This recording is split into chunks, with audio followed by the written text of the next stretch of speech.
Rodriguez didn't allow confusion in his world, and tonight's gathering was meant to remind every crime family in the city that he still controlled the underground routes with an iron grip.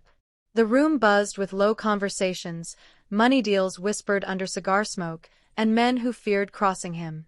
At the far end, Brenda moved quietly between the tables, serving drinks with steady hands. She had learned early that any mistake near Rodriguez could cost more than a job. She wasn't just a waitress to him. He had claimed her long before she even understood what that meant. Earl J. Egan and Marvin A. Smith, his most trusted men, kept their distance from her because they knew Rodriguez's rules. Even Felipa, his own sister, never spoke to Brenda unless necessary. Everyone understood she belonged under his shadow. But tonight, Brenda broke that invisible law. A guest at the gathering made a harmless comment about the drink in her hand, and she responded politely. Just a few words. A simple exchange. Nothing more. But Rodriguez saw it from across the room. His face changed immediately. The tension in his jaw. The stillness in his eyes. Conversations around him faded as if the entire gathering sensed his shift. He called her name once. Calm. Too calm. Brenda didn't move. He stood. Slowly. Every chair near him pulled back as his men cleared space. His voice cut through the room, low but sharp. Come here. Again, she didn't move. She lifted her chin, not shaking, not bold, just tired of being controlled, and walked toward the exit instead. The silence felt heavy enough to break glass. Rodriguez stared at her as she walked away in front of every ally, every rival, every person who had ever feared him. Earl J. Egan tensed. Marvin A. Smith bowed his head. Felipa whispered under her breath, knowing what was coming. Brenda pushed open the door and stepped out, choosing, for the first time, not to obey him. Rodriguez's expression didn't flare with rage. It cooled. Hardened. A quiet signal that her defiance had crossed a line no one ever crossed and survived untouched. What Brenda couldn't predict was the kind of punishment he delivered when someone he claimed made him feel powerless. Within hours, Rodriguez would make a decision that would break her trust in ways she never imagined. But what did Rodriguez do next? The move so cruel it shook every corner of the underworld. Tell us where you're watching from, and don't forget to subscribe to All Time Tales because tomorrow I'll be dropping another story you won't want to miss. Now let me take you deeper into the story. Brenda never planned on crossing paths with a man like Rodriguez. Her life was small, steady, and focused on survival. She worked long shifts, saved every spare amount she could, and kept her head down. Her goal was simple: finish her night classes, move into a better apartment, and eventually open a small business with Peggy, her closest friend. Nothing about her life involved danger or luxury. She preferred it that way. But everything changed the night she met him. It started as a temporary job. The club needed extra staff for a private gathering, and Peggy convinced her to fill in. Brenda agreed because the pay was better than her regular shift and she needed the money. She walked into the place expecting wealthy clients and strict rules, but she didn't expect the man who sat at the center table, surrounded by people who treated him like he owned the entire room. Rodriguez noticed her the moment she stepped in. His attention was sharp, steady, almost too focused. At first, she assumed he was just another powerful man who liked pretty faces, but the way he watched her made her uneasy. He didn't smile. He didn't flirt. He simply observed, as if studying her movements, memorizing the way she carried the tray, the way she responded to customers, the way she avoided conflict. There was something in his gaze that suggested he had already made a decision she didn't know about. Later that night, he called her over, not rudely, not aggressively, just calmly, as if she had been expecting it. He asked her name, asked where she worked regularly, asked who she lived with. The questions didn't sound threatening at first, but his tone made her feel like he wasn't gathering information. He was claiming it. Peggy noticed immediately. When Brenda returned to the staff area, Peggy pulled her aside and whispered firmly, "Stay clear of that man. People don't talk about him openly, but everyone knows what he is." Brenda tried to laugh it off, but Peggy didn't smile. She insisted Rodriguez wasn't someone she wanted attention from. Brenda promised she wouldn't entertain him, but the promise didn't matter. Rodriguez wasn't waiting for her approval. The following week, he appeared at her regular workplace. No entourage this time, no crowd. Just him, sitting in a booth as if he had the right to watch her. She tried to act normal, polite, distant. But every time she looked up, his eyes were already on her. Within days, small changes began to appear in her life. A driver waited outside her workplace one evening with a message. Rodriguez wanted her to get home safely. The next day, someone anonymously paid her overdue rent. She tried to refuse the gifts, but no one asked her permission. A new phone showed up in a sealed box. She returned it to the front desk, but hours later another one appeared. Earl J., Egan and Felipa both noticed the shift in Rodriguez long before Brenda understood it. Earl commented quietly to Marvin A. Smith that the boss was too focused, and Felipa confronted her brother, telling him he was paying attention in a way that startled even his own family. Rodriguez brushed them off. He claimed he simply wanted to protect someone who didn't understand the kind of world she was living in. But that wasn't the truth. He had already marked her as his. The changes came slowly at first, subtle enough that Brenda kept rationalizing them. But each step tightened the invisible link between them, until avoiding him felt impossible. She didn't fall into his world by choice. She was pulled into it, quietly, gradually, and with a force she didn't recognize until it was too late. The shift in Rodriguez's behavior didn't happen overnight. It began as quiet acts that looked like concern, but each one took a small piece of Brenda's freedom with it. At first, he visited her workplace more often, always sitting in the same spot where he could see her clearly. He didn't interrupt her directly, but his presence alone created pressure she couldn't fully explain. Soon, his attention widened into control. He started questioning her about the people she spoke to during her shifts, why she smiled at certain customers, why she let anyone stand too close. She tried to remind him she was working, nothing more, but he insisted that people could misunderstand her friendliness. Whenever she attempted to defend herself, he would respond with a steady, quiet tone that made refusal feel unsafe. The next stage came unexpectedly. One evening, she tried to visit Peggy after work, only to find Rodriguez's driver waiting outside her building. The man informed her that Rodriguez wanted her taken home instead. Brenda argued that she had plans, but the driver simply opened the car door and said he had strict orders. She reluctantly got in, realizing she hadn't given permission for any of these decisions. From that night onward, her movements were watched. If she tried to stop somewhere after her shift, one of Rodriguez's men appeared within minutes.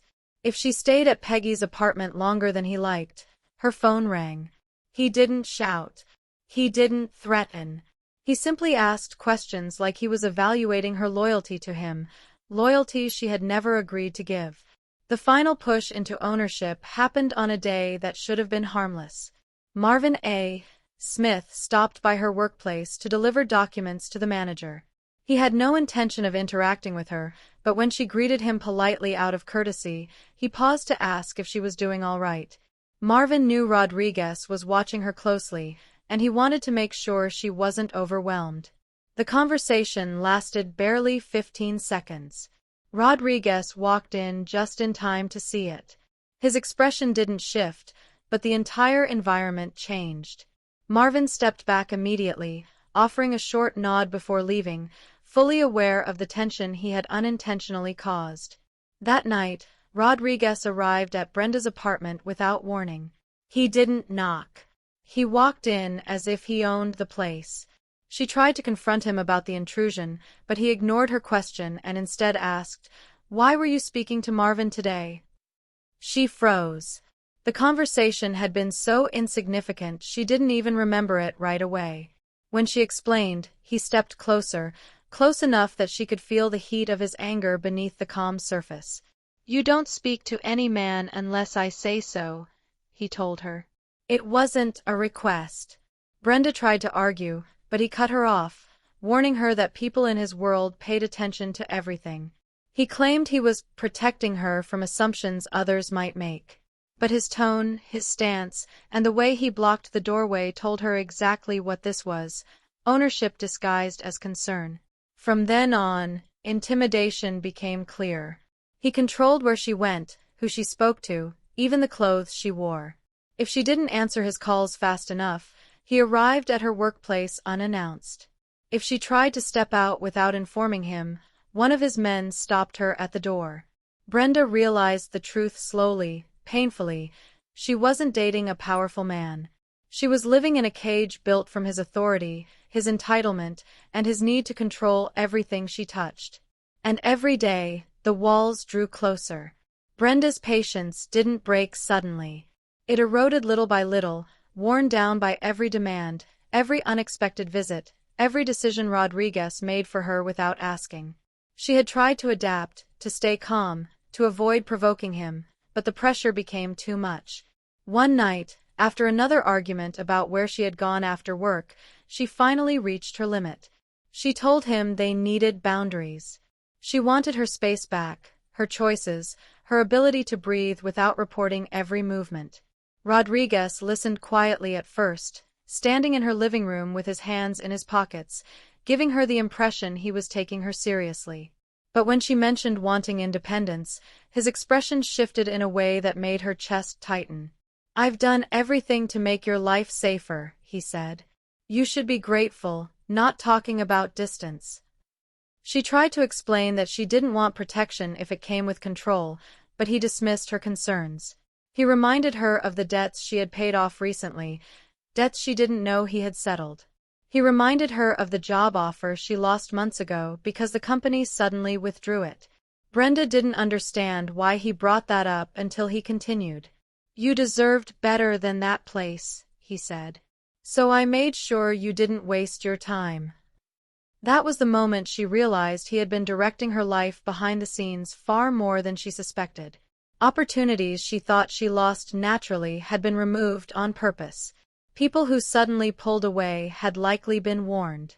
Even her landlord, who had reduced her rent unexpectedly, might have been influenced. Every part of her life that she thought she controlled had been shaped by him. She felt sick. Brenda stepped back and told him outright that she wanted to end whatever they had. She wasn't afraid to say the words anymore. She needed her freedom back. She needed her identity back. She wanted to live without feeling trapped by his expectations. Rodriguez didn't raise his voice. He didn't argue. His calmness was worse than anger. He simply said, "You walking away isn't an option." She froze, staring at him as he took a slow step forward. "You think you can disappear? Move to another place? Start your life without me? You're already part of mine. People know who you are to me. That can't be undone." Brenda reminded him she never agreed to that role. He responded by reminding her how unsafe the city could be without someone powerful looking out for her. He listed situations where he had intervened in ways she didn't even know. Times when he prevented people from bothering her. Times when rivals had taken interest. Times when he stepped in before she even realized she was at risk. She didn't believe half of it, but his tone made one thing clear: he was willing to invent danger if it kept her close. Brenda's attempt to break up with him ended with her feeling cornered. He didn't need to shout to impose fear. His confidence alone made the threat real. Everything he said carried an unspoken message. Leaving him meant losing more than a relationship. It meant losing stability, safety, and possibly her life. She didn't stay because she cared for him. That part of her feelings had crumbled months ago. She stayed because he had made the outside world feel unsafe, and she didn't know who she could trust anymore.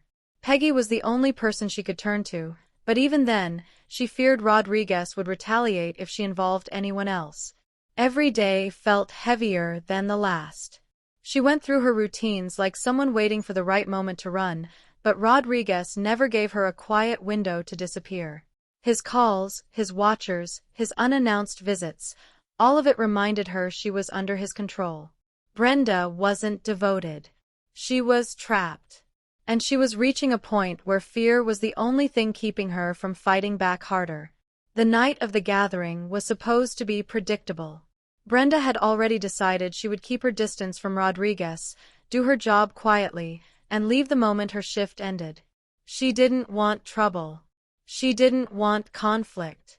She just wanted to get through the night without him cornering her again. But the moment she stepped into the venue, she sensed Rodriguez's attention lock onto her.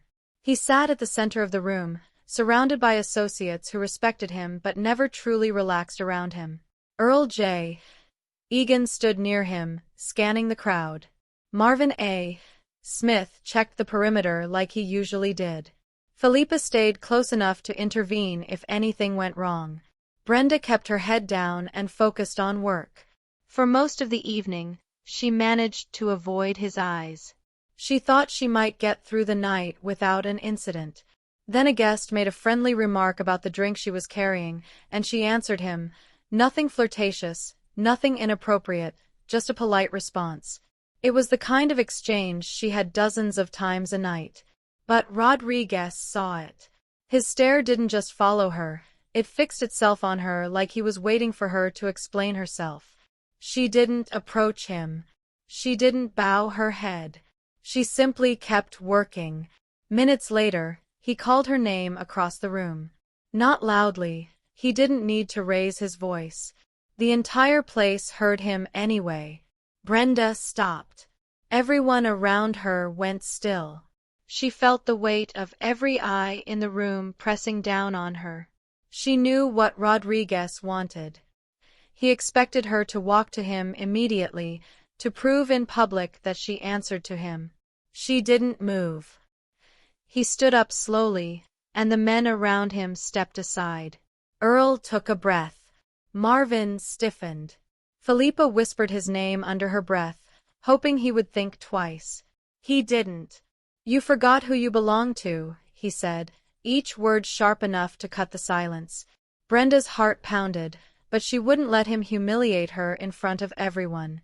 She turned away from him and walked toward the exit with steady steps. She didn't run. She didn't shake.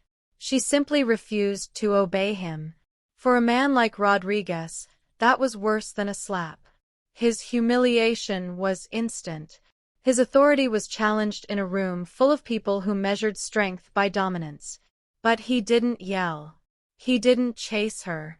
He didn't cause a scene. He stood there, silent, too silent. Earl watched him with concern. Marvin stayed frozen, unsure whether to follow Brenda or stay near the boss. Philippa lowered her gaze, already sensing what would come next. Brenda left the building without looking back. The moment the door closed behind her, she felt her knees weaken, but she kept walking until she reached the end of the block. She called Peggy immediately. Her voice was shaking now, not from the confrontation, but from realizing what she had just done. Peggy didn't hesitate. She told Brenda to come to her place and stay the night. Brenda rushed over, needing space to breathe, needing somewhere Rodriguez wouldn't expect her to run to. Once inside Peggy's apartment, she collapsed onto the couch. Peggy locked the door and held her hands, telling her she had done the right thing. Brenda finally allowed herself to believe it might be over. She felt relieved for the first time in months. But she didn't know Rodriguez had already made a decision while standing in that silent room. He wasn't going to scream. He wasn't going to lash out publicly. Instead, he would choose a punishment that would cut deeper than anything physical, a punishment designed to crush the part of her that dared to reject him. While Brenda tried to breathe in Peggy's living room, Rodriguez was setting his plan in motion. A plan he believed she deserved. Rodriguez didn't shout. He didn't chase her across Peggy's yard or show up at her job the next morning. His silence was worse. Brenda woke up expecting chaos, but instead she found a city that suddenly felt too still, too quiet, as if everyone around her had been instructed to stay out of her way. By noon, the first blow landed. Her phone lit up with notifications, messages, tags, screenshots. Photos of Rodriguez with different women, each one worse than the last. Some were staged in his penthouse, others taken in clubs she had never stepped foot in. Every image carried the same message beneath it: Rodriguez has moved on. Brenda was nothing. People didn't know the history between them. They only saw the surface: a powerful man flaunting new company while the woman he once claimed to care for was being mocked publicly without a single word of defense from him. But Brenda knew better. Rodriguez didn't send those photos to prove he had replaced her. He sent them because he wanted her to see how quickly he could hurt her. He wanted her to understand that embarrassment was only the beginning. Peggy tried to comfort her, but more posts rolled out.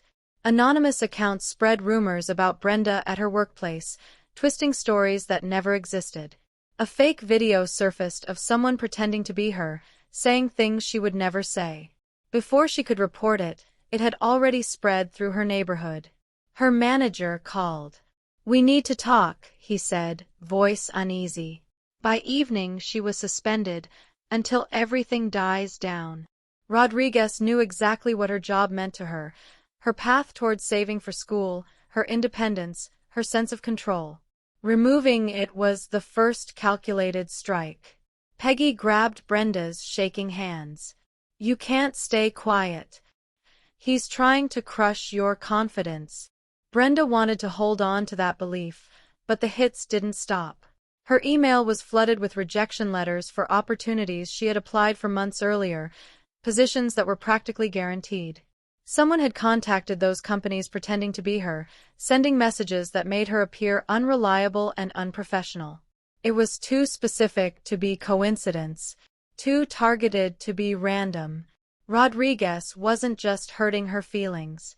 He was tearing down every path she hoped to walk. Later that night, Peggy received a message from an unknown number. It contained her home address, her work schedule, and a warning disguised as a friendly reminder to stay out of things she didn't understand. Brenda recognized the style instantly. Rodriguez never threatened directly. He preferred quiet pressure, the kind that made people fall into line without asking questions. Peggy tried to brush it off, but Brenda saw the fear in her eyes. This was the part of Rodriguez's world Peggy had always hoped Brenda would never experience. When Brenda's phone rang shortly after midnight, she nearly dropped it from the shock of seeing his name. She answered, breath trembling. "What do you want?" she whispered. He didn't raise his voice. He didn't curse. His tone was calm, controlled, too steady for a man who had been humiliated in public just hours earlier. "You defied me," he said. "I replace what disrespects me." Brenda's chest tightened. The photos, the rumors, the attacks. He wanted her to believe he had cut her off completely. But his voice held a sharp edge, a warning wrapped in politeness. "You wanted space," he continued. "You have it. But I decide how far you fall." She tried to stay composed. "You can't keep doing this. It's over, Rodriguez." A slow exhale came through the line. "You don't end what you didn't build." The call ended without another word, leaving her staring at her reflection in Peggy's dark living room window. Her hands were shaking, her heart beat too loud in her ears. She had known Rodriguez was possessive, controlling even, but this was something else entirely. He wasn't trying to win her back. He wasn't trying to punish her for fun. He was showing her how small he could make her life if she ever dared to embarrass him again. Over the next 2 days, his reach expanded. Strangers sent hateful messages. Old co-workers avoided her. A scholarship committee she had been in contact with removed her from their list without explanation. Even her landlord mentioned receiving a complaint about Brenda being a disturbance, despite her not having been home in days. Every door she once looked forward to walking through had been quietly shut. Peggy insisted they go to the authorities, but Brenda knew the truth. Rodriguez didn't leave trails. He didn't sign anything. He didn't send threats he couldn't deny. His influence was built on favors and fear. People acted without needing him to say more than a sentence. That afternoon, Brenda stepped into Peggy's small backyard to breathe, but the pressure in her chest didn't ease. She wanted to crumble. She wanted to scream. But through the exhaustion, the shame, the worry for Peggy, something inside her refused to collapse. He wanted her broken. He wanted her to crawl back. She wouldn't give him that. Brenda wiped her face with the back of her hand, straightened her shoulders, and whispered to herself, "You can hurt me, but you won't own me." She didn't know how she would fight him yet, but she knew one thing with absolute certainty. She wouldn't surrender. Peggy didn't sleep the night Rodriguez unleashed his storm.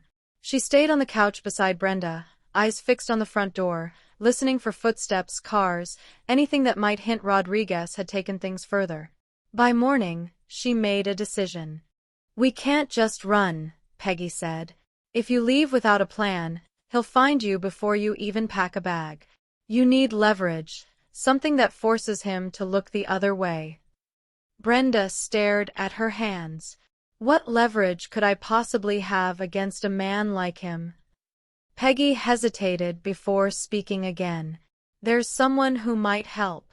Someone inside his circle, but he's terrified of being noticed. If he talks, it'll only be in whispers." That someone was Earl J. Egan. He wasn't Rodriguez's right-hand man or a public figure in the organization. Earl existed on the edges, quiet, observant, reliable when needed but never loud enough to draw attention. Peggy knew him from her brother's old worksite, and she believed he had seen enough of Rodriguez's world to understand the danger Brenda was facing. Brenda didn't want to involve anyone else. Every person near her seemed to suffer consequences. But Peggy insisted, and the alternative was staying in hiding forever. So she agreed. They arranged to meet Earl in a forgotten parking lot behind an abandoned workshop, a place where people once repaired machinery but now only stray cats roamed. The air carried a faint metallic smell, and the silence felt heavy, not threatening, just expectant. Earl arrived late, glancing over each shoulder before approaching them. His hands stayed buried in his jacket pockets, not from the cold but from nerves. "You shouldn't have called me," he muttered to Peggy before looking at Brenda. "And you definitely shouldn't be here." Brenda swallowed. "Peggy said you know what he's capable of." Earl looked at her for a long moment. "Capable?" "Brenda, he's losing control. That's the real problem. He doesn't trust his own men anymore. He thinks everyone will walk away like you did. That kind of fear doesn't make him weaker, it makes him reckless." Brenda felt a chill run down her arms. "I just want to leave." "You won't, not without protection," Earl replied. "Rodriguez isn't the type to let someone disappear quietly. But his world isn't as solid as it looks. People inside are waiting for someone else to make the first crack." Peggy leaned forward. "Can you help her?" Earl hesitated again, running a hand across his jaw. "If anyone finds out I talked, I'm done. You understand that?" Brenda nodded. "I do. And I don't want you to take risks you can't recover from." He exhaled slowly. "I already took the risk by showing up." Earl pulled a folded envelope from his jacket and handed it to her. Brenda didn't open it yet. She could sense the weight inside wasn't from the paper but from whatever information it held. "That's not evidence you take to the authorities," Earl said. "It won't get him arrested. It's something else. Directions, blind spots, the parts he's neglected while trying to control everything around him. Places where his influence doesn't reach. It'll let you disappear long enough for him to be trapped in his own problems." Brenda tightened her grip on the envelope. "Why are you helping me?" Earl shook his head. "Because I've watched what he does to people he thinks belong to him. You're not the first person he's cornered, but you can be the first one who gets out without losing everything." Peggy touched Brenda's back gently. "See? There's a way forward." Earl continued in a quieter tone. "But don't make the mistake of thinking he'll give up. He won't chase you at first. He'll be too busy putting out the fires inside his own circle. His paranoia is spreading. Men he trusts are stepping back. Some are planning exits of their own. Brenda finally opened the envelope. Inside were hand-drawn maps, notes, and the names of places she should avoid. There were also coded references to supply drops, temporary safe houses, and timing instructions meant to keep her a few steps ahead. "It's not much," Earl said, "but it's better than blind running." Brenda looked up at him. "Thank you." He nodded once, as if accepting gratitude was uncomfortable. "There's one more thing. When he realizes you're gone, he won't blame me or Peggy first. He'll blame Felipa." Brenda's stomach knotted. "Why her?" "Because she's the one he watches least. He believes her loyalty is instinct, not choice. But she sees everything. And she's more afraid for you than she is for herself." As if summoned by her name, Felipa arrived the next morning at Peggy's house. She didn't knock. Peggy had left the door open for her. Felipa stepped inside with urgency written across her face. "He knows something's wrong," Felipa whispered. "He's quiet, too quiet. The men around him don't talk when he enters a room. He's carrying his stress like a loaded weapon. Brenda, if you don't leave now, the next punishment will be permanent." Brenda felt the warning settle deep within her chest. It wasn't panic. It was clarity. This wasn't simply about running from a breakup or escaping a controlling man. This was survival. She folded Earl's notes, tucked them into her bag, and took a steady breath. Peggy stepped beside her. "It's time to fight smart." Brenda nodded. The countermove had begun. Brenda spent the night reviewing Earl's instructions and the maps. Every street, every temporary safe house, every timing cue had been marked with precision. Peggy checked the bag twice: cash, identification, burner phones, and essentials. They had rehearsed the route like soldiers planning an extraction. There was no room for error. Before dawn, Brenda slipped out of Peggy's apartment. She moved quietly through the alleyways, avoiding cameras, crossing streets where she would be least visible. At each checkpoint, she paused only to confirm coordinates against Earl's notes. She didn't look back. Each step forward was both liberation and a test of nerves. By mid-morning, she reached the first safe house. It was a small, inconspicuous apartment rented under an alias, stocked with provisions for a short stay. Brenda allowed herself a moment to breathe, but the envelope of Earl's directions reminded her the journey wasn't over. Every day counted, every wrong turn could have consequences. Meanwhile, in Chicago, Rodriguez's penthouse was silent. The empty spaces Brenda had left behind had created an unanticipated tension in his world. His phone vibrated repeatedly, alerts about shipments and financial movements demanding attention. He scrolled through reports, his dark eyes narrowing. Something was off. His control wasn't complete. Then the first signs hit. Rumors of Brenda's disappearance whispered among his trusted men. A delivery gone unanswered. Contacts failing to confirm her location. His fists clenched. He called Earl. No answer. Messages ignored. Panic was rising, though he refused to show it to anyone else. Within hours, federal inquiries he had ignored for years began reaching points he could no longer control. Earl's anonymous tips, carefully constructed, exposed inconsistencies in shipment records, financial transactions, and unreported partnerships. His empire, once thought untouchable, was under scrutiny on multiple fronts simultaneously. Rodriguez couldn't pursue Brenda directly.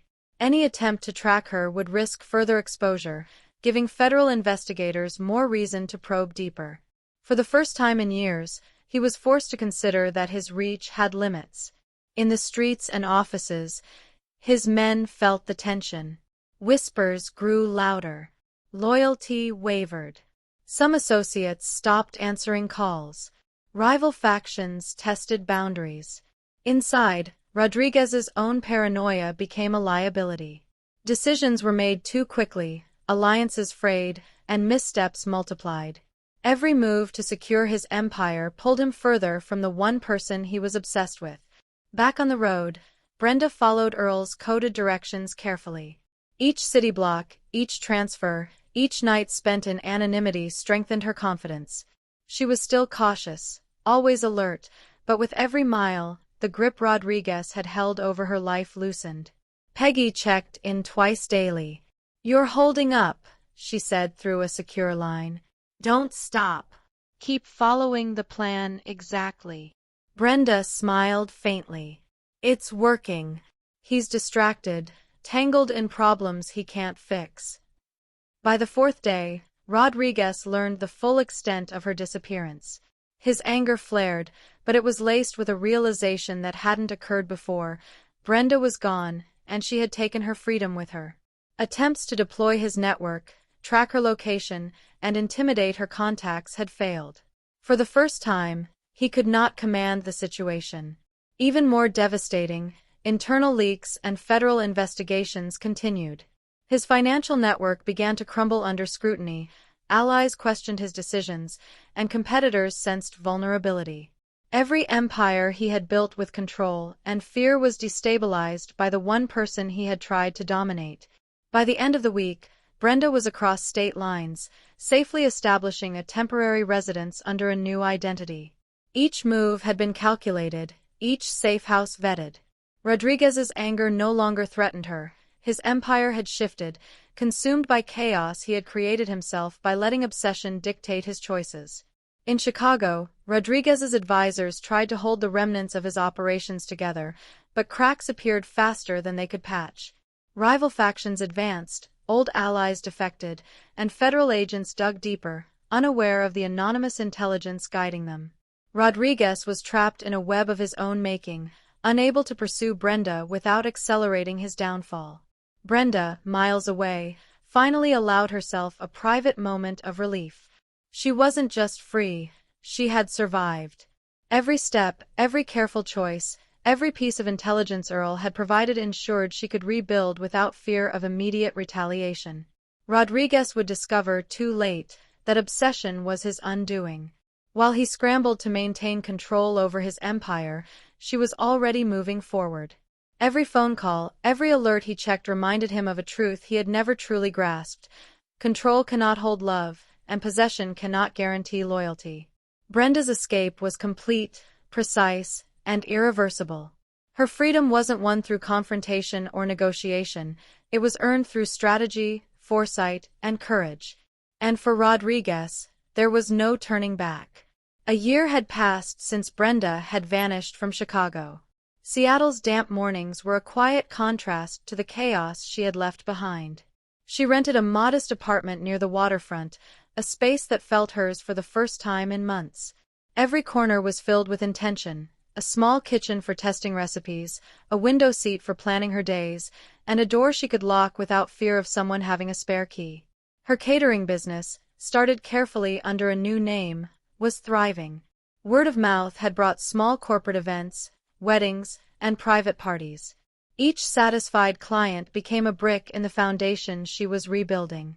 Brenda worked hard, not because she had to, but because she could now make choices without scrutiny, without fear of interference. She was healing, too. The nightmares had faded into the occasional echo, and laughter returned to her life in ways she hadn't realized she missed. Marcus, a teacher she had met at a local community event, made her laugh freely, never asking where she had been, never scrutinizing her actions. She was learning to trust again, to connect without fear of betrayal or control. Her phone rang one evening, displaying an unfamiliar Chicago number. Brenda froze, heart racing. Instinct urged her to ignore it, but curiosity edged her fingers toward the screen. "Brenda," Rodriguez's voice said. It was softer than she remembered, tired, distant, almost human. "Who is this?" she asked, keeping her voice even. "It's me. I wanted to say, I understand now. What I did. What I became. The obsession, it destroyed us both." Her chest tightened. Memories of control, humiliation, and the endless tension returned, but she didn't falter. So this call is… I'm acknowledging my mistakes. I see clearly that you were right. That possession isn't love, and control isn't devotion. I can't undo what I've done. I can't take it back. I can only apologize. Brenda listened. She didn't forgive. Not because she wanted to hold anger, but because the lessons she had learned weren't about reconciliation, they were about survival. Are you happy? Rodriguez asked, and for a moment, she imagined him realizing the full consequences of losing control over her and everything else he once thought unshakable. Yes, she said simply. I'm happy. I have my life. Good, he said, voice carrying a weariness she hadn't heard before. That's all I needed to know. The call ended, leaving Brenda with a strange mix of relief and closure. Chicago, with all its danger and obsession, was now just a memory. She returned to her kitchen, stirring a new recipe for an upcoming client, tasting the sweetness of freedom. Months later, a small package arrived with no return address. She opened it carefully and found the bracelet Rodriguez had given her during the early days, the first gift she had tried to refuse. It was untouched, elegant, a reminder of everything that had passed between them. There was no note, no threat, no message attached. Just a silent acknowledgement, a relic of a chapter that was definitively over. Brenda held it in her hand, weighing memories of fear, control, and obsession against the life she had built since leaving. Finally, she placed it in a small box labeled Reminders, tucked away in the back of her closet. Not as a symbol of regret, but as proof that she had endured and survived. She looked out the window at the city lights reflecting on the water, at the life she had carved with her own hands, and smiled. The lessons were clear. Possession isn't love. Control isn't devotion. Walking away was her greatest victory, and the freedom she had fought for was hers entirely. Brenda had survived the empire of a man who could command half a city but could not control one woman's resolve.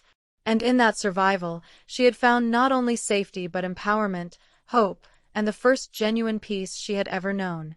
Her life continued, quietly triumphant, built on choices she had made freely, and a future she could shape without fear. The past had tried to define her, but it had failed. She had rewritten the story entirely on her own terms. Don't forget to like, comment, and subscribe to All Time Tales. Share where you're watching from and join our growing community of story lovers. More gripping mafia stories are on the way, and tomorrow's episode is one you absolutely cannot miss. Stay tuned, because the next story will pull you deeper into the world of power, obsession, and secrets you won't see coming.